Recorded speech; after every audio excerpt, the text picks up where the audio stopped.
Merhabalar kıymetli dostlar, kanalıma ve mutfağıma hoş geldiniz. Ramazan hazırlıklarına devam ediyoruz. Ablamla birlikte Emirdağ Afyon yöresine ait basmaç yapacağız. Farklı yörelerde farklı isimler vardır. Ablamın bilgisi var mı bilmiyorum. Evet, İç Anadolu yöresinde yaygın. Bazı yerlerde tepsi çöreği, çullama, basmaç, bastırmaç. Evet. Bizim bu yörede basmaç olarak geçiyor. Bu arada farklı yörelerde farklı isimlerde kullanılıyorsa bilen arkadaşlarımız videomuzun altına yorum olarak atarlarsa çok memnun olurum. Aynı zamanda bizler de öğrenmiş oluruz. Basmaç için 3 kilo yağsız dana kıyma kullanacağız. Üzerine 3 orta boy kuru soğanı rondodan geçirdik. Suyunu sıktık. Kıymamızın üzerine döktük. Kilo başına bir tane yumurta kullanacağız. Yani 3 kiloya 3 yumurta kullanıyoruz. 1 yemek kaşığı dolusu biber salçası. 1,5 yemek kaşığı karabiber. 1,5 yemek kaşığı Tepeleme koyuyorum bunu. tepeleme kırmızı toz biber. Aynı zamanda güzel bir renk verecek. 1,5 yemek kaşığı kimyon. Basmacımızın olmazsa olmazı acı pul biber. Özellikle ekstra acı olursa çok daha güzel olur. Tuzu herkes kendi damak zevkine göre tuzunuzu ilave edebilirsiniz. Biz 1 yemek kaşığına yakın tuz koyduk. Bütün malzemelerimizi iyice karışana kadar yoğuralım. Buraya kadar videomu izlediyseniz eğer kanalıma ücretsiz abone olabilir, beğeni ve yorum yapabilirsiniz. Yine yeni paylaşımlarımızdan haberdar olmak isterseniz videomuzun sağ alt köşesindeki bildirim zilini aktif hale getirmeyi unutmayalım. Desteklerinizi bekliyorum. Sizin destekleriniz benim için çok kıymetli ve de çok değerli. Ben basmacı ilk defa ablamda tattım ama muhteşem bir lezzet. Denemenizi ısrarla tavsiye ediyorum. Muhakkak yapın. Çocuklarınız da çok sevecekler. Eğer özellikle çocuklarınız kıymayı sevmiyorlarsa, et yemeyi sevmiyorlarsa bu basmaçla, basmaç köfteyle kıymayı da aynı zamanda çocuklarınıza yedirmiş olacaksınız. Köftemizin iyice yoğrulması ve de tüm malzemelerinin birbirine karışması önemli. Bir 5 dakika kadar köftemizi yoğurduk. Şimdi köftemizin üzerine köftelik ince bulgur döküyoruz. 1. bardağımızı döktük. 2. bardağımızı da döktük. Önce bir yoğuralım bulgurumuzla birlikte. Eğer bulgurumuz az gelirse yine ince bulgur ilavesi yapabiliriz.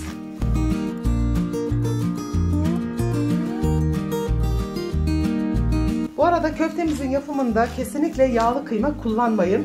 Yağsız kıyma kullanın. Eğer yağlı kıyma kullanırsanız köfteniz dağılır. Bütün malzemelerimizi yoğurduktan sonra kıyma harcımız ip ip olduğu zaman köftemizin yoğurma kıvamı olmuş demektir. Yapmış olduğumuz tüm tarifleri tüm detaylarıyla ve de tüm püf noktalarıyla en güzel şekilde yapmanız için elimizden gelen gayreti gösteriyoruz. Şöyle baktığınız zaman bulgur oranı etten daha az olması lazım. Şimdi bizim o biraz daha istiyor. Biraz daha bulgur. Evet, bulgurumuz az geldi. Yarım bardak. Yarım bardak daha ince bulgur ilave ettik. Verdiğimiz tarif birebir ölçülü tarif. Endişe etmeden tarifi birebir uygulayabilirsiniz. Eğer bu tarif bize fazla diyorsanız yarı ölçü olarak yine tarifinizi uygulayabilirsiniz. Şöyle tekrar bakıyoruz. Şu kadarcık da koyarsam 200 ml'lik 3 bardak koymuş olacağız. Bu da yeterli. Tekrar yoğuralım. Kıymetli dostlar, köftemizi bir 5 dakika kadar iyice yoğurduk. Bakın köftemiz ip ip oldu. Şöyle göstereyim. Yoğurma kıvamımız şu anda iyi. İnce ince doğradığımız bir tutam maydanozumuzu ilave ediyoruz. Maydanozlarımız karışana kadar yoğuralım. Maydanozlarımızla birlikte iyice yoğurduk. Şöyle etimizin ip ip olma haline. Şu kıvama gelmesi lazım. Evet, yani yoğurduğunuz zaman etiniz bu kıvamı almışsa köftenizin yoğurma kıvamı tamam demektir. Şimdi şekil verme işlemine geçebiliriz. Tepsimizin üzerine streç yayıyoruz. Streci koparmıyoruz çünkü üzerine tekrar saracağız. Köftemizi yapmadan önce elimizi bir güzel ıslatıyoruz. Köftenize şekil vermenizin en kolay yönteminden bir tanesi elin ıslak olması. Öncelikle şöyle elimizde köfteyi sıkıştırıyoruz. Sıkıştırdıktan sonra yuvarlıyoruz. Yuvarladıktan sonra avucumuzun içiyle köftemize bastırıyoruz. Bakın muhteşem oldu. Hiç çatlama olmadı. Yine yaparken çatlama olmamasına dikkat edin. Ablam bunda daha profesyonel, çok daha güzel yapıyor. Ben sizlere onun anlatmasını istiyorum. Cevizden biraz büyük parçalar alıyorum. Elimi ıslattıktan sonra elimde önce bir sıkıyorum. Sonra yuvarlak yapıp bastırıyorum. Bastırırken de baş parmağımı etrafında destek yaparak hem etrafı sıkılaştırıyorum hem düzeltiyorum.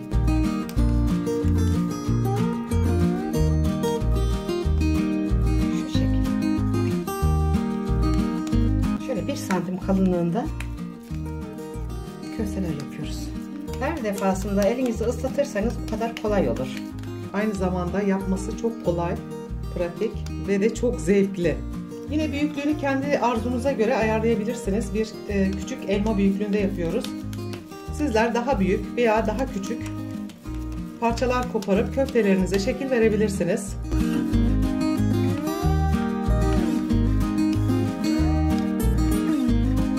Bunu iki şekilde pişiriyoruz. Bir böyle sade teflon tavada çok hafif tavayı yağlayıp normal köfte kızartır gibi kızartıyoruz. Bir diğer şekli de bunu 5 dakika kaynayan suya atıyoruz, haşlıyoruz. Haşladıktan sonra yumurta, un, kabartma tozu, tuz koyup boza kıvamında bir karışım elde ediyoruz. Bu haşladığımız köfteleri onlara batırarak tekrar kızartıyoruz. Önce suda haşlıyoruz, evet. Daha sonra o karışımla evet. bulayıp o da çok güzel oluyor. O da çullama olarak geçiyor. Evet. İnşallah bir gün onunla size çekimini yapar, gösteririz. Bu arada biz tepsinin üstüne gidiyoruz. Belki de yapma şeklimizi görmemiş olabilirsiniz. Evet kıymetli dostlar, bütün köftelerimizi bu şekilde bitene kadar şekil verelim. İlk tepsimizi bitirdik. Şimdi streçle üzerine kapatacağız. Streçledikten sonra yine üzerlerine bir kat daha köfte yapacağız. İkinci katı döşedikten sonra bir üçüncü kat için de yine streçleyeceğiz. 3-4 kat aynı tepsiye köfte dizip dondurabilirsiniz.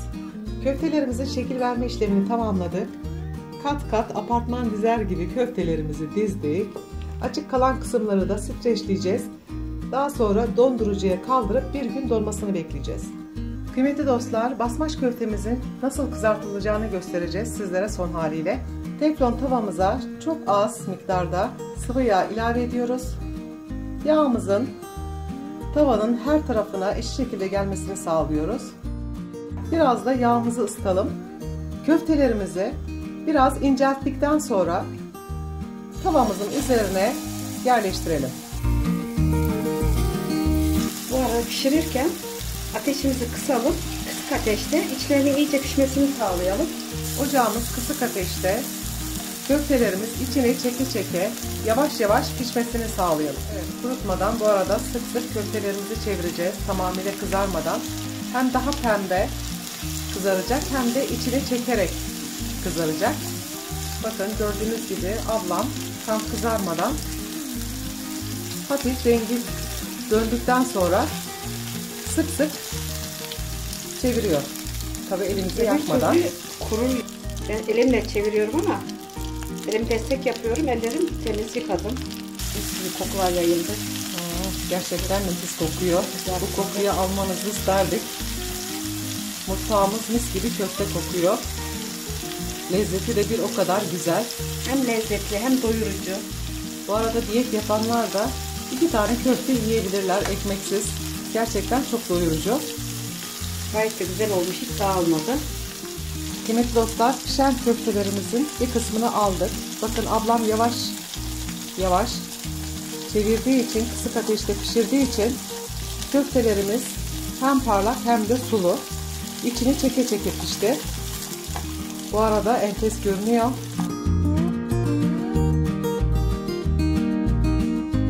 Kıymetli dostlar, ben hemen kızartmış olduğumuz basmaç köftemizden şöyle bir koparıyorum.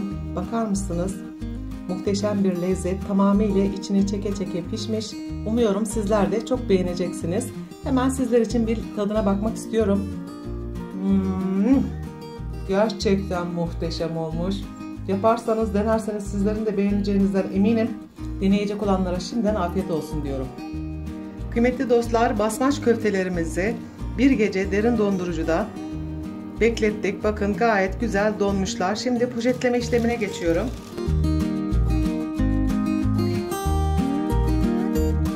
Günlük ne kadar kullanacaksanız o kadar paketleyebilirsiniz. Biz biraz kalabalık olduğumuz için kişi başı 2'şer tane koyacağım. İsterseniz pipetle havasını alabilirsiniz. Ben hemen şöyle kıvırıp bağlayacağım. Tüm köftelerimiz bitene kadar bu şekilde paketleyelim. Kıymetli dostlar, basmaç köftelerimiz Ramazan'a hazır. Poşetlemesini de tamamladık. Bu şekilde derin dondurucuda çok fazla yer kaplamayacak şekilde koyup Ramazan'da İnşallah afiyetle tüketeceğiz. Gelen misafirlerimize de ikram edeceğiz. Denemenizi tavsiye ediyorum.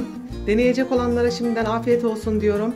Bir tarifin daha sonuna geldik. Yeni tariflerde buluşmak dileğiyle. Evinizden huzur, sofranızdan bereket eksik olmasın. Allah'a emanet olun.